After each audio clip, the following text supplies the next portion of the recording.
tidak ada kasus seperti itu, tidak bisa juga diambil alih. Dan sekarang ini polisi sudah menyerahkannya kepada jaksa, dan jaksa seperti saya katakan tadi harus mematuhi semua aturan dalam menegakkan hukum ini, walaupun yang disidik ini sekarang sudah adalah mantan pejabat di Kejaksaan Agung sendiri, dan seluruh komponen masyarakat, akademisi, LSM, semuanya lah masyarakat juga mengawasi ini supaya hukum itu betul-betul kita tegakkan bersama.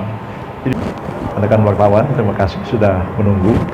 Hari ini saya datang ke IPDN di Jatinangor untuk menyampaikan kuliah umum dengan tema memperkuat supremasi hukum dan integritas aparatur sipil negara.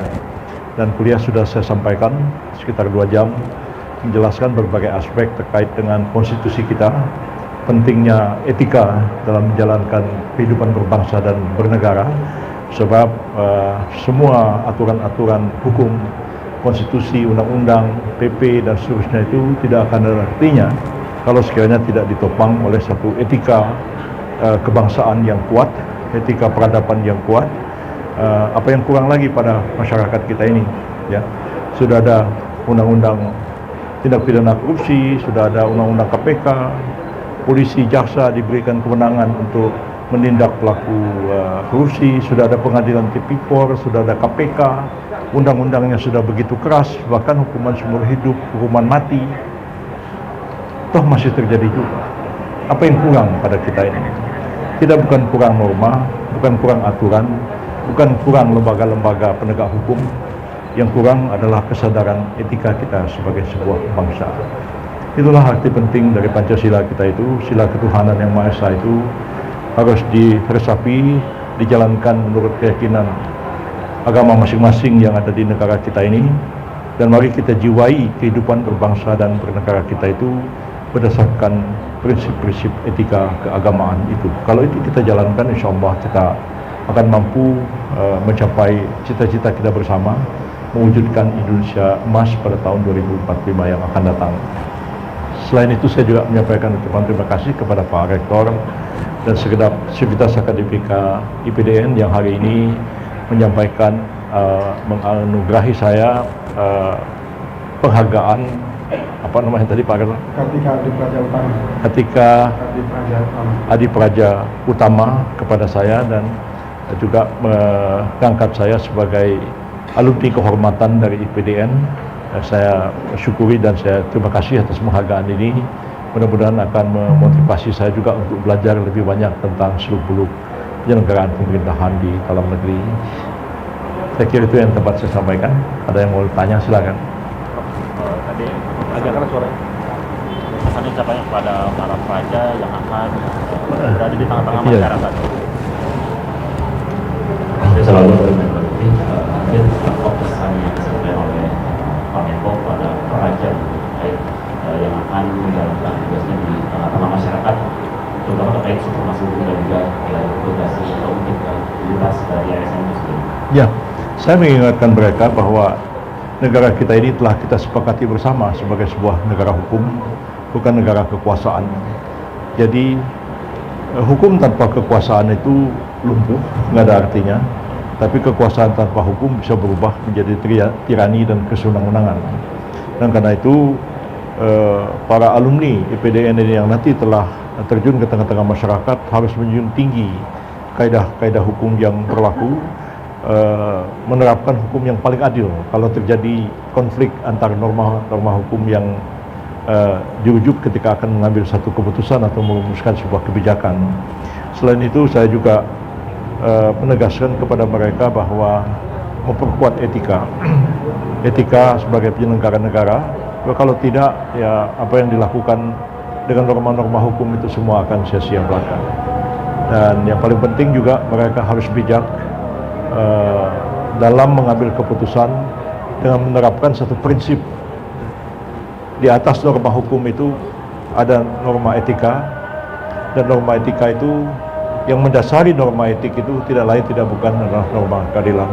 Dan itu yang harus dilakukan, karena masyarakat kita ini mau demokrasi, ekonomi berkembang tinggi, apalagi ekonominya tidak berkembang misalnya, tapi tanpa keadilan, ya masyarakat itu berontak juga akhirnya, melawan juga pada akhirnya. Dan saya kira sangat penting untuk belajar hukum, belajar filsafat dan lain-lain untuk mengerti sebenarnya apa hakikat dari keadilan itu sendiri. Mereka boleh sedikit harapan ini dengan Silakan. Masih ada yang lain mau ditanyakan? Soal yang lain boleh Pak? Ya, silakan. Ya, sekarang lagi rame Pak antara kejaksaan dan Polri, mungkin kan rame Pak. Mungkin baiknya penanganan kasus Polri sedang sih Pak, biar Ya, Bapak Presiden tidak tinggal diam menghadapi semua ini. Nah, karena itu beliau memanggil Kapolri, memanggil Jaksa Agung dan memberikan arahan kepada mereka apa yang harus dilakukan. Kami melibatkan kewenangan masing-masing.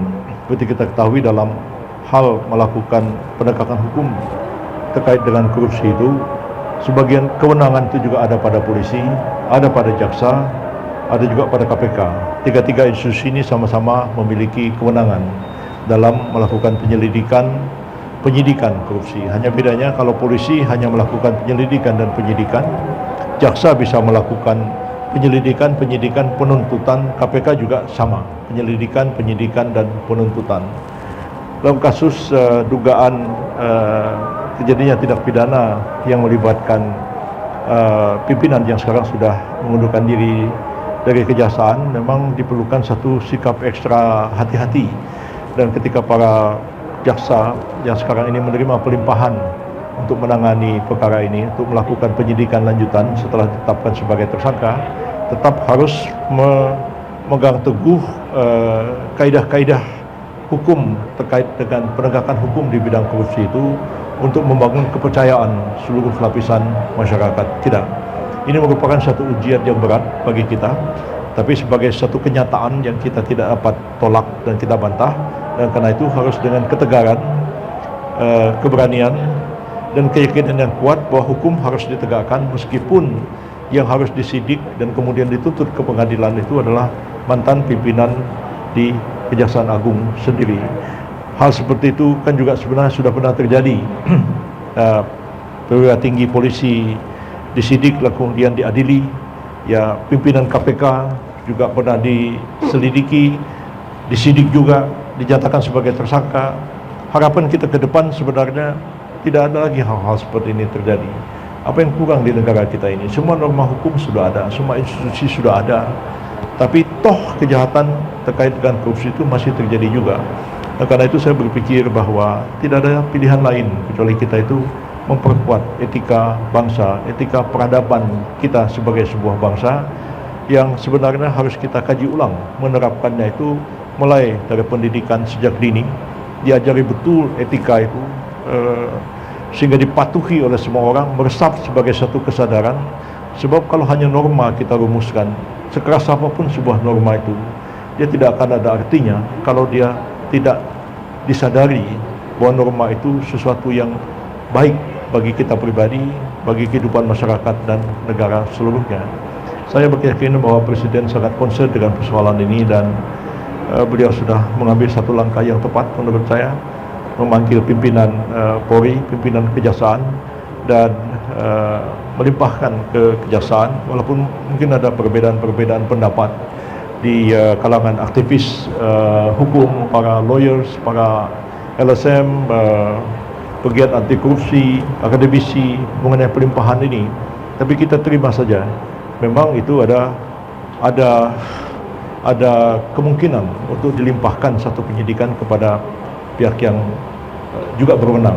Ya, kalau KPK itu dia bisa mengambil alih ya penyidikan kalau dianggap bahwa penyidikan itu mengandung korupsi juga di dalamnya atau berlarut-larut tidak ada kejelasan, maka KPK berwenang untuk mengambil alih penyidikan korupsi. Tapi kalau tidak ada kasus seperti itu, tidak bisa juga diambil alih. Nah, sekarang ini polisi sudah menyerahkannya kepada jaksa, dan jaksa seperti saya katakan tadi harus mematuhi semua aturan dalam menegakkan hukum ini, walaupun yang disidik ini sekarang sudah adalah mantan pejabat di Kejaksaan Agung sendiri, dan seluruh komponen masyarakat, akademisi, LSM, semuanya lah masyarakat juga mengawasi ini. supaya hukum ini betul-betul kita tegakkan bersama. Jadi saya hanya dapat bicara sebatas itu sebagai mungkin orang yang belajar hukum, karena kewenangan saya juga dalam masalah hukum ini lebih kepada norma-norma hukum sebenarnya. Koordinasi dalam norma, koordinasi dalam HAM, bukan penegakan hukumnya. Kalau penegakan hukum itu berada di bawah Menko Polhukam, jadi saya nggak bisa masuk terlalu jauh. Ya. Itu ya. Tapi saya yakin apa yang dilakukan Presiden, Pak Menko Polhukam juga sudah on the track, dan kita harapkan ini bisa terselesaikan dengan baik. Ya, artinya hukum akan ditegakkan dan sampai kepada proses dan selanjutnya penyidikan ini kalau memang cukup bukti kan bisa tingkat sampai kepada penuntutan di pengadilan. Sama-sama kita tunggu perkembangan ini. Cukup ya? Dia baik. Subscribe, share, like, and comment. Subscribe, share, like, and comment. Subscribe, share, like, and comment. Subscribe, share, like, and comment.